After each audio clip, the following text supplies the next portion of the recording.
Hello అండి. ఈరోజు వీడియోలో మనం ఎలాంటి స్టోన్స్ వచ్చిన కట్ వర్క్ శారీస్ ఉంటాయి కదా! ఇలాంటి వాటికి ఫాల్స్ వేసుకోవచ్చా?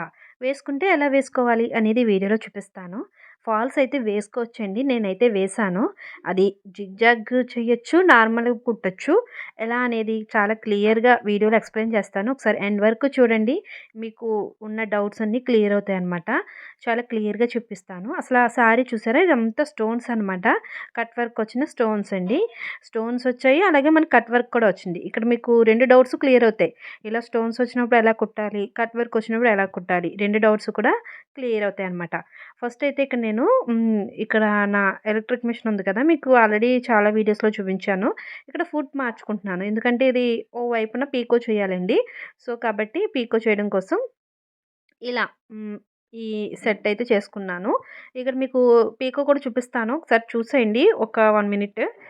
పీకో చేసేటప్పుడు ఒక చిన్న టిప్ కూడా చెప్తాను. చాలామంది పీకో చేసినప్పుడు స్టార్టింగ్, ఎండింగ్ ఒకసారి క్లియర్‌గా ఉండదు. ఇక్కడ ఎడ్జెస్ అయితే దారాలు పోగులేయి లేకుండా ఈక్వల్‌గా కట్ చేసుకోవాలనమాట. ఈక్వల్‌గా కట్ చేసేసుకున్నాక మనము స్టార్ట్ చేయాలండి. ఇక్కడ మనకి పీకో చేసినప్పుడు నేనేం చేస్తానంటే పైన ఒక 1 ఇంచ్, 2 ఇంచెస్ క్లాత్ అయితే వదిలేస్తానండి పై వైపున. పై వైపున 1 ఇంచ్, 2 ఇంచెస్ క్లాత్ వదిలేసి అక్కడి నుంచి అంటే పైన పట్టుకోవడానికి గ్రిప్ కావాలి నాకు. అందుకని నేను పైన కొంచెం 1 ఇంచ్ ఫ్యాబ్రిక్ వదిలేసి అప్పుడు స్టార్ట్ చేస్తానండి. ఇలా స్టార్ట్ చేయడం వల్ల ఏంటంటే నాకు పై వైపున పట్టుకుని ఇలా లా తీయడానికి క్లాత్‌ని పట్టుకుని లాగడానికి నాకు ఫ్యాబ్రిక్ ఉండాలి కాబట్టి అలా 1 ఇంచ్ వదిలేసి స్టార్ట్ చేస్తాననమాట. పీకో ఎప్పుడు కూడా నేను ఈ విధంగానే చేస్తాను. మరి ఆ వదిలేసిన ఆ బిట్ ఏం చేస్తాను, అదే ఆ పీస్ ఎలా మళ్ళీ స్టిచ్ చేస్తాననేది కూడా ఇక్కడ మీకు చూపిస్తాను చూడండి. ఇలా ఎండ్ వరకు కూడా ఇది కంటిన్యూగా స్టిచ్ వేసుకుంటూ వెళ్ళిపోతానండి. ఇక్కడ ఫ్యాబ్రిక్ అనేది మనం ఫోల్డింగ్‌లో మనం పెట్టకపోయినా సరే వదిలేస్తూ ఉంటదండి. ఇక్కడ మీరేంటంటే కొంచెం దానికి వెళ్ళేలా సపోర్ట్ చేయాలి. అలాగే మనం బ్యాక్ సైడ్ కూడా ఎక్కువ పట్టుకొని లాగేయకూడదనమాట. చాలామంది గట్టిగా లాగేస్తూ ఉంటారు. జస్ట్ మనం పట్టుకోవాలంతే లాగకూడదు. పట్టుకుంటే దానికి చాలు. లాగడం వల్ల ఏమవుతుందంటే వంకర టింకర్‌లా వచ్చేస్తదండి ఫాల్స్ అనేది. లాగకుండా మనం ఎక్కువ ప్రెస్ చేయకూడదు. దాని మీద ప్రెషర్ పెట్టకూడదనమాట. జస్ట్ మనం సపోర్ట్‌కి హ్యాండ్ పట్టుకోవాలంతే. మనకి ఒకటే లైన్ వెళ్ళడం కోసము. ఇక్కడ ఫోల్డింగ్ అయితే ఇలా మనం మడత ఇలా పట్టుకుంటే చాలు. అది ఆటోమేటిక్‌గా తీసుకుంటదనమాట. అంటే మనం కొంచెం ఇలా పైకి పట్టుకున్నట్టుగా బెండ్ చేసినట్టుగా ఫ్యాబ్రిక్‌నైతే పట్టుకుంటే సరిపోతుందండి. ఈ విధంగా పట్టుకుంటే మనకి సరిపోతుందనమాట. ఇలా ఎండ్‌కొచ్చాక మనం ఇక్కడ అయిపోతుంది కదండీ! మరి స్టార్టింగ్ వదిలేసాం కదా! స్టార్టింగ్ అయితే మనం ఒకసారి రివర్స్‌లో పట్టుకోవాలి. రివర్స్‌లో పట్టుకొని మళ్ళీ ఇంకొక స్టిచ్ అయితే వేయాలనమాట. ఈ విధంగా నేను చూపిస్తాను చూడండి అది కూడాను. ఇక్కడ చూడండి నేను ఏదైతే వదిలేసానో ఆ పీస్‌ని కొంచెం మనకి స్టార్టింగ్‌లో వదిలేసిన పీస్ ఇక్కడ చూపిస్తున్నాను చూడండి. ఇలా 1 ఇంచ్, 2 ఇంచెస్ అయితే వదిలేసాం కదా! మనం ఎక్కడి నుంచి స్టార్ట్ చేసాం దాన్ని ఫ్యాబ్రిక్‌ని ఇలా రివర్స్ చేసుకొని అంటే మనకి కొంచెం ఉల్టా వస్తదనమాట. ఒక 1 ఇంచ్‌కి ఏమైపోదులెండి. కొంచెం ఉల్టా వస్తది పర్లేదు. మనం ఆల్రెడీ స్టిచ్ చేసింది ఉంటది కాబట్టి అక్కడ మన గ్రిప్ పట్టుకోవడానికి ఉంటుంది. కాబట్టి మిగిలిన బిట్‌ని ఈ విధంగా వేసేసుకోవచ్చనమాట. నేనైతే ఎక్కువ ఫాల్సెస్‌కి ఇలాగే చేస్తుంటానండి. ఇంకొక పద్ధతి కూడా ఉంది.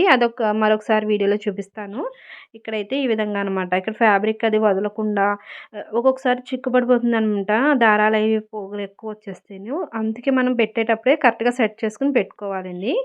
ఈ విధంగా 2 సైడ్స్ అలా మొత్తం కట్టంచయితే వేసేసాను. నెక్స్ట్ ఫాల్ గురించి చూపిస్తాను చూడండి. ఫాల్స్ మనం ఎక్కడి నుంచి స్టార్ట్ చేస్తాం, అక్కడి నుంచి ఒకసారి పెట్టుకోండి. పెట్టుకొని బ్యాక్ సైడే అనమాట. శారీ యొక్క బ్యాక్ సైడ్ మనం కొంచెం వదిలేసి స్టార్ట్ చేస్తాం కదా! అక్కడి నుంచి మనకి ఫాల్ ఎంత కావాలి కొలుచుకుంటూ రండి ఒకసారి. కుట్టకుండా జస్ట్ అలా మనం ఎంతవరకు కుట్టుకుంటాం, ఫాల్స్ ఎంతవరకు ఉంది శారీకి అని ఒకసారి కొలుచుకోండి. ఇక్కడ ఫాల్స్ కుట్టడం చూపిస్తున్నాను మీకు.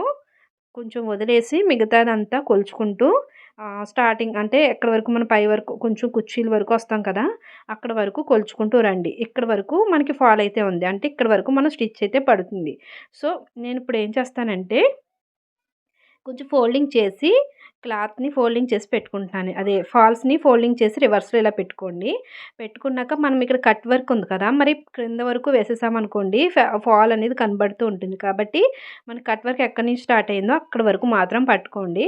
అక్కడి వరకు ఫాల్‌ని పెట్టుకొని సెట్ చేసుకోవాలి ఇక్కడ. ఇక్కడ నేను చూపిస్తున్న విధంగా కొంచెం ఫోల్డింగ్ చేసుకొని ఈ విధంగా సెట్ చేసుకొని ఒక స్టిచ్ అయితే వేసేయండి. ఇప్పుడు మనం ఎక్కడ వేస్తున్నామంటే మనం కొలుచుకుంటూ వచ్చాం కదా! ఎండ్ వరకు.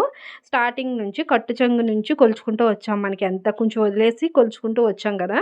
ఇక్కడ కుర్చీల వరకు అక్కడి నుంచి స్టార్ట్ చేస్తున్నాం అనమాట. అంటే మనం ఎప్పుడు స్టార్ట్ చేసినట్టుగా కాకుండా రివర్స్‌లో అంటే ఇటువైపు నుంచి స్టార్ట్ చేస్తున్నాం. ఇక్కడ మనము కొంచెం పైకి పెట్టుకున్నాం ఫాల్స్‌ని. ఎందుకంటే కట్ వర్క్ అనేది డిస్టర్బ్ అవ్వకుండా ఇలా పైకి పెట్టుకుని స్టిచ్ అయితే వేసుకోవాలి. ఇక్కడ నేనైతే జిగ్‌జాగ్ మోడ్‌లోనే పెట్టాను ఈ మిషన్ మీద. మీరు నార్మల్ మిషన్ మీదైనా ఈ విధంగా స్టిచ్ వేసేసుకోవచ్చు. ఇలా ఇలా పై వరకు వేసాక చూడండి ఆ కుట్టు వేసాక మళ్ళీ టర్న్ చేసుకున్నాను. ఇక్కడైతే ఏమీ కుట్టట్లేదండి. జస్ట్ అది అలా వదిలేసాను. అది ఎలా కుట్టాలనేది కూడా మీకు చూపిస్తాను. ఇక్కడైతే నేను కదిలిపోకుండా ఒక పిన్ అయితే సపోర్ట్ కోసం అలా పెట్టాననమాట. ఇప్పుడు మనకి కదిలిపోకుండా ఉంటది కాబట్టి ఒకవైపు పై వైపున స్టిచ్ వేసుకుంటూ వెళ్ళిపోండి. మొత్తం వేసేసాక ఎండ్‌కొచ్చేసాక చూడండి మొత్తం ఫినిషింగ్ అయిపోయింది ఇక్కడ పై వైపున మనకి. పై వైపున అయిపోయాక మనకి క్రింద వైపున ఒక మీటర్ వరకు వర్క్ ఏమీ రాలేదు. ఈ ఎక్స్ట్రా పీస్ అనేది చాలా ఎక్కువ ఉందనమాట. చూడండి మనకి కట్ వర్క్ వల్ల ఇలా ఎక్స్ట్రా పీస్ అనేది ఉంటుంది. ఉన్నప్పుడు మనకి చూడండి ఇదంతా పైకున్నట్టు ఫాల్ ఉంది కదా! కానీ ఇక్కడేమో ఇలా సెట్ అయిపోతుంది. కానీ అక్కడ బాగోలేదు కదా చూడడానికి. అప్పుడు ఏం చేయాలంటే మనం అక్కడ ఫ్యాబ్రిక్‌ని కొంచెం పైకి పెట్టుకొని ఫోల్డింగ్ చేసి కుట్టేసుకోవాలి. అది ఫాల్ మీదకొచ్చేలా పెట్టుకొని స్టిచ్ అయితే వేసుకోవాలి. ఇక్కడ చూపిస్తాను చూడండి. ఎక్కడ అది ఎక్స్ట్రా ఉన్న పీస్‌నంతా తెచ్చి ఇక్కడ ఆ కట్ వర్క్ సైజులో మనం దీన్ని మడుచుకోవాలనమాట. ఎంతవరకు కట్ వర్క్ వచ్చింది అది 1 ఇంచ్ వరకు మనం పైకి ఇలా పెట్టేసుకుని ఫాల్ మీదకి పెట్టేసుకుంటే ఫాల్ మీద స్టిచ్ పడుతుంది కాబట్టి మనకి 2 పనులు అయిపోతాయి. సో, ఈ విధంగా అటు సైడ్ నుంచి ఫోల్డింగ్ చేసుకుంటూ అంటే మనం స్టార్టింగ్ నుంచి ఫాల్స్ లేని చోట నుంచి కూడా ఈ ఫోల్డింగ్ అయితే పెట్టుకోవాలి. అంటే ఈక్వల్‌గా ఉండాలి కదండీ! మళ్ళీ సారీ బాగోదు. అందుకని మనం స్టార్టింగ్ నుంచి కట్టు చెంగు నుంచి ఇలా కుట్టుకుంటూ ఫాల్స్ మీద కుట్టు రావాలి. ఫాల్స్ మీద కుట్టుకుంటూ ఇలా ఫోల్డింగ్ పెట్టేసుకుని నార్మల్ స్టిచ్ అయినా వేసేయచ్చు. మీరు కావాలంటే జిగ్‌జాగ్ అయినా వేసుకోవచ్చు. ఈ విధంగా ఒక స్టిచ్ అయితే వేసేసుకోండి ఇక్కడ. అలా మన ఫోల్డింగ్ అనేది ఎండ్ వరకు అంటే కట్ అంచు వరకు ఫాల్స్ లేని చోటన కూడా ఈ ఫోల్డింగ్ అనేది వస్తదండి. ఈ విధంగా మనం కుట్టాక ఇప్పుడు నెక్స్ట్ స్టెప్ చూపిస్తున్నాను చూడండి. మళ్ళీ అటువైపుకొచ్చేసాం మనము. ఎక్కడైతే కుర్చీలొస్తాయి ఫాల్స్ స్టార్ట్ చేసాం కదా మనము. అక్కడికైతే వచ్చేసాను నేను. ఇక్కడైతే నేను నార్మల్ స్టిచ్ అయితే పెడుతున్నానండి. ఇక్కడ నార్మల్ స్టిచ్ అయితే పెట్టేసి నేను ఏం చేస్తున్నానంటే నార్మల్ స్టిచ్ మించి కుట్టుకుంటూ వస్తున్నానండి. ఇక్కడ ఫాల్ కుట్టండి. ఇక్కడ రాళ్ళు వచ్చాయి కదా స్టోన్స్ మీదకి కుట్టినప్పుడు స్లోగా కుట్టండి. ఇక్కడ సూది అయితే విరగదనమాట. స్టోన్ మించి జారుకుంటూ పక్కకు పడుతుంది కుట్టు అనేది. మీకు స్టోన్స్ కూడా ఊడిపోవు. స్టోన్స్ ఊడిపోవు. అలాగే సూది విరగదు. అలాగే మనకి ఎటువంటి డిస్టర్బెన్స్ ఉండకుండా కుట్టు అయితే వచ్చేస్తుంది. ఏంటి మనకి చేతి కుట్టు వేయక్కర్లేదు. ఎటువంటి మార్చక్కర్లేదు. ఫుట్స్ అవి మార్చక్కర్లేదు. పాదాలు కూడా మార్చక్కర్లేదు. జాగ్రత్తగా మనకి కుట్టయితే పడుతుంది. చాలామంది అనుకుంటారు ఈ స్టోన్స్ ఉన్న శారీస్‌కి ఎలా ఫాల్ కుట్టాలి అని చాలామందికి డౌట్ ఉంటుంది కదా! ఒక్కసారి ఈ వీడియో చూస్తే మీకు క్లియర్ అయిపోతుంది. చూడండి నేను స్టోన్స్ మించే కదా స్టిచ్ వేసుకుంటూ వెళ్ళిపోతున్నాను. ఇక్కడ నేను జిగ్‌జాగ్ స్టిచ్ కూడా పెట్టలేదు. నార్మల్ స్టిచ్ పెట్టేసి కుడుతున్నాననమాట. అంతేనండి. చాలా ఈజీగా మనం కుట్టేసుకోవచ్చు.